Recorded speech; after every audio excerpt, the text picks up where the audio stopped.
You lie to yourself. We all do. It is the most sophisticated mechanism the human mind possesses. Every year, as the calendar bleeds into January, a specific neurological event occurs within the collective consciousness of the species. You feel a surge, a spark. It feels like hope, doesn't it? It feels like electricity. You look at the date, January 1st, and you interpret it as a clean slate, a tabula rasa. You sit down, you write your goals, you visualize the new version of yourself, you see the money in the bank. You feel the muscle on your frame. You imagine the respect in the eyes of your peers. And in that moment of visualization, your brain releases a flood of dopamine so potent, so intoxicating, that you feel the satisfaction of the achievement before you have even taken the first step. You have effectively addicted yourself to the fantasy of the future to escape the misery of your present. But then, February comes. Watch the gyms in February. It is a graveyard of good intentions. The bags gather dust. The diets are broken in secret in the dark, illuminated only by the light of the refrigerator. The books remain unread, their spines unbroken. You slide back inch by inch into the warm, suffocating embrace of who you have always been. And you wonder why. Am I weak? Am I broken? Is there a defect in my character? No. You are not broken. You are a machine functioning exactly as it was designed to function. You see, the human mind was not built for happiness. It was not built for success or self-actualization or six-pack abs. It was built for one thing, and one thing only: survival. And to the lizard brain, the amygdala, survival implies one rule: consistency. Change, real, fundamental, molecular change, is viewed by your biology as a threat. It is a death. To become the new you, the old you must be sacrificed. And your ego, your subconscious, and your biology will use every weapon in its arsenal: deception, fatigue, anxiety, and even false hope, to keep you alive, to keep you exactly where you are. Most people spend their entire lives in this loop. They are prisoners of their own psychology, running on a hamster wheel designed by evolution and greased by modern society. Today, we are going to unlock the cell. We are not here to talk about hacks. We are not here to talk about motivation. Motivation is for children. We are here to discuss dark psychology. We are going to dissect the architecture of your stagnation. We will peel back the layers of the human mind to reveal why you fail, how society profits from your failure, and the ruthless Machiavellian strategy required to break the chains.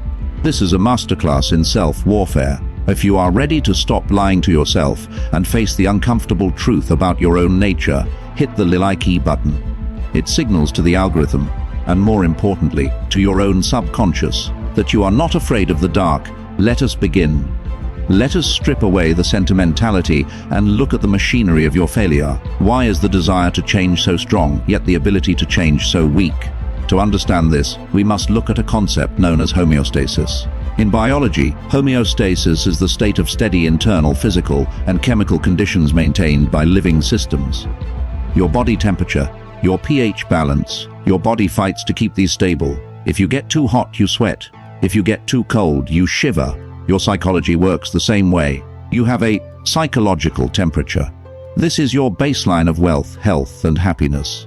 This is what you believe you deserve when you try to change. Let's say you start making more money, or you start getting in incredible shape. Your internal thermostat creates a fever. You are moving away from your baseline. Your subconscious mind screams, "This is unsafe! We are in uncharted territory!" So, it engages self-sabotage. It makes you oversleep. It makes you pick a fight with your spouse. It makes you binge eat. It forces you back to your baseline. It cools you down. This creates a phenomenon I call the cognitive dissonance loop. Cognitive dissonance is the mental discomfort experienced when you hold two conflicting beliefs. Belief A, I am a disciplined, successful person. Evidence B, I am currently eating junk food on the couch at 2 p.m. This creates tension, psychological pain. To resolve this tension, you have only two choices. 1, change the behavior, stop eating, get up and work. This is hard. It requires energy. 2, change the belief, create a delusion. Most people choose the delusion. This is where rationalization comes in. It is a defense mechanism. You tell yourself, I'm not lazy, I'm just waiting for the right time. Or, I need to rest today so I can go harder tomorrow. Or, rich people are unhappy anyway. You are using persuasion techniques on yourself.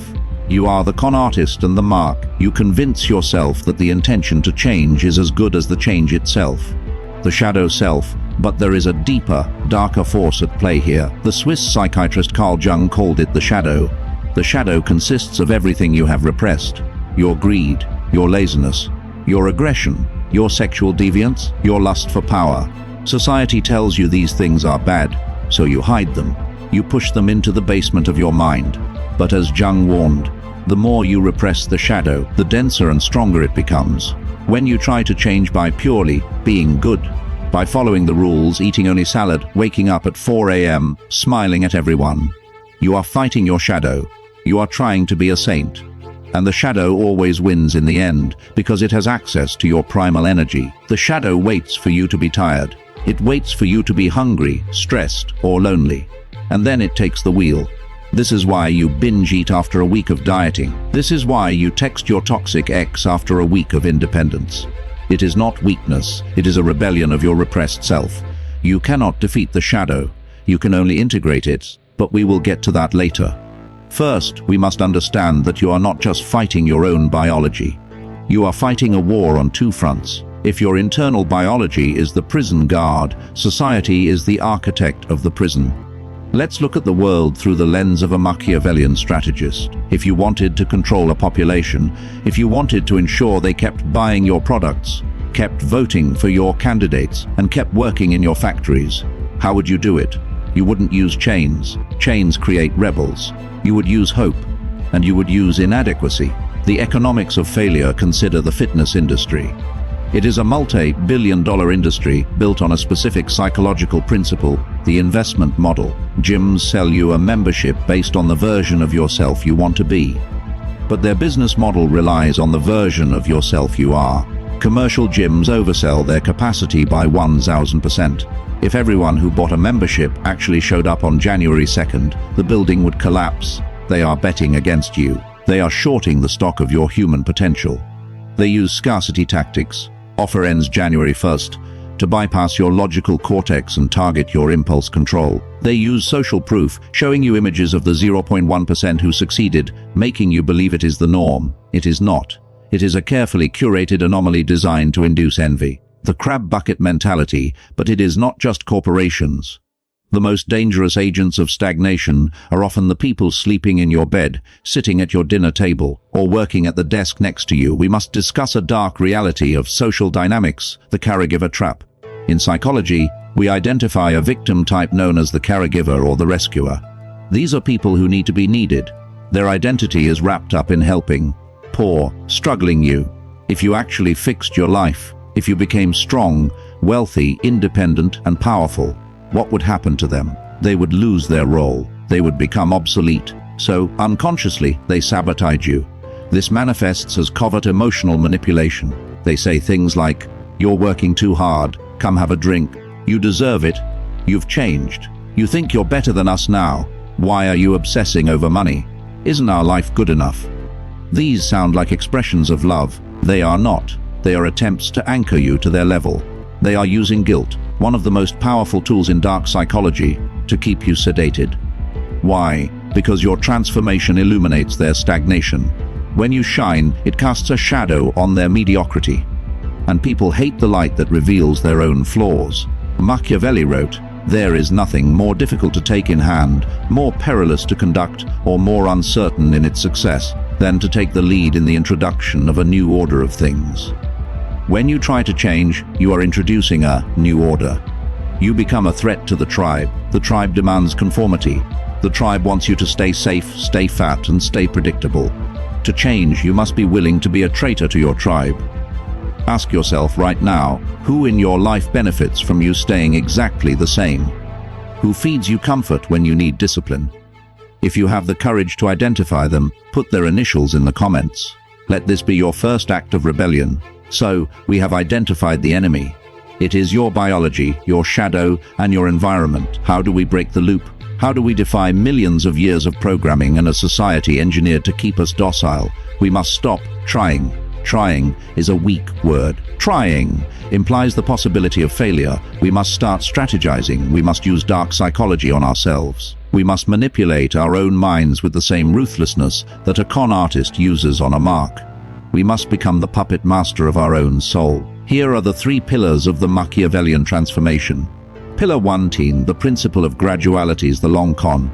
Manipulators rarely ask for a big commitment up front. That triggers the door in the face resistance. They use the foot in the door technique. They use graduality. They ask for a small step, then another, then another. They build a staircase to hell. You must build a staircase to heaven. Stop setting New Year's resolutions. They are too big. They are traumatic to the brain. When you say, I will lose 50 pounds, your brain hears, I am going to starve. It triggers a fight or flight response. Instead, use habit stacking and subliminal conditioning. Link a new, microscopic behavior to an existing one. If you drink coffee every morning, do 5 push-ups while it brews. Just 5, it is too small to fail. Your brain doesn't register it as a threat, but it hacks the brain's consistency bias. Once you do it for a week, your brain says, I am the kind of person who exercises. You are rewriting your identity, one neuron at a time. You are deceiving your amygdala until the new behavior becomes the baseline. Pillar 2, weaponize your shadow. Stop trying to be a good person. Use your dark traits. The dark triad, narcissism, Machiavellianism, psychopathy, are usually seen as disorders. But in small doses, they are superpowers. Use narcissism, use your vanity. Stop pretending you don't care what people think. You do use it. Visualize not just being healthy, but being admired. Visualize walking into a room and commanding attention. Visualize the envy of your enemies. Let that superficial desire fuel your discipline. Use aggression, channel your anger. Most people suppress their anger until it turns into depression. Depression is just anger turned inward. Turn it outward. Direct it at your mediocrity. Get angry at the part of you that wants to quit. Get angry at the system that wants you weak. Anger is a high-energy state. Use it to lift the weight. Use it to work the extra hour. Use Machiavellianism, be ruthless with your environment. If you want to stop checking your phone, don't rely on willpower. Willpower is a finite resource. Rely on environment design. Lock the phone in a box. Delete the apps. If you want to stop eating sugar, throw it all away. Don't donate it, destroy it. Cut off people who drag you down. Ghost them if you have to. A Machiavellian ruler knows that sometimes you must prune the dead branches so the tree can survive. Pillar 3C, kill the ego, the art of silence. Your ego wants to announce your plans to the world. It wants the applause before the performance. It wants the dopamine hit of the Facebook post, starting my journey today. Silence is your weapon. When you tell people your goals, your brain releases the reward chemicals prematurely. You feel like you've already done it. This is called social reality. The brain mistakes the social acknowledgement for the actual achievement. Keep your moves hidden. Be a ghost. Work in the dark. Let the results be the only noise you make. There is immense power in being underestimated. When you are silent, you build pressure. You build mystic energy. You become dangerous because no one knows what you are capable of. The hardest part is not starting. The hardest part is continuing when the dopamine fades. When the initial burst of New Year's energy dies, you are left with the grind. This is where you must build a defense against self-sabotage. You must recognize the voice of the saboteur. It sounds like reason. It sounds like logic. It says, you've done well this week. You deserve a reward. This is moral licensing. It is a trap. It is the idea that doing something good gives you permission to do something bad. I went to the gym, so I can eat this pizza. I saved money, so I can buy this toy. This keeps you at 0. It cancels out your progress. To defeat this, you must view your life through the lens of determinism. You are the sum of your inputs. If you consume garbage content, garbage food, and garbage conversations, you will produce a garbage life. You need to apply self-brainwashing. Yes, brainwashing, we usually use this term for cults. But what is a cult? It is a group that isolates you, repeats a message and changes your identity. You must start a cult of one. One isolation, periodically remove yourself from the herd. Go into solitude. Reset your baseline. Stop listening to the news. Stop listening to your broke friends. 2. Repetition, bombard your mind with the new reality you want to create. Read the same books, listen to the same affirmations. Use NLP anchoring. Wear a specific ring or wristband that anchors you to your goal. Every time you touch it, remember who you are becoming. 3. Authority, become the authority in your own life. Stop looking for permission. Stop waiting for a mentor. You are the general. You are the soldier. Give the order and follow it. There is a story of a young man who went to a Zen master and asked him how to find wisdom. The master took the young man to a river and held his head under water. The man kicked and struggled, fighting for his life. Just before he drowned, the master pulled him up. The master said, "When you want wisdom as badly as you wanted air, then you shall have it." This is the brutal truth about why you never change. Most of you kind of want it. You want to be rich, but you also want to sleep in. You want to be fit, but you also want the cake. You want to be powerful, but you also want to be liked. You don't want it bad enough to die for it. And make no mistake, change is a death.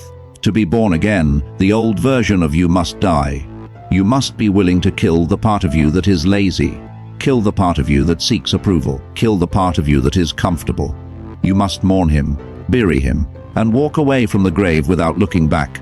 Change is not a fluffy, positive process. It is a violent act of will. It is a declaration of war against your biology, your history, and your society.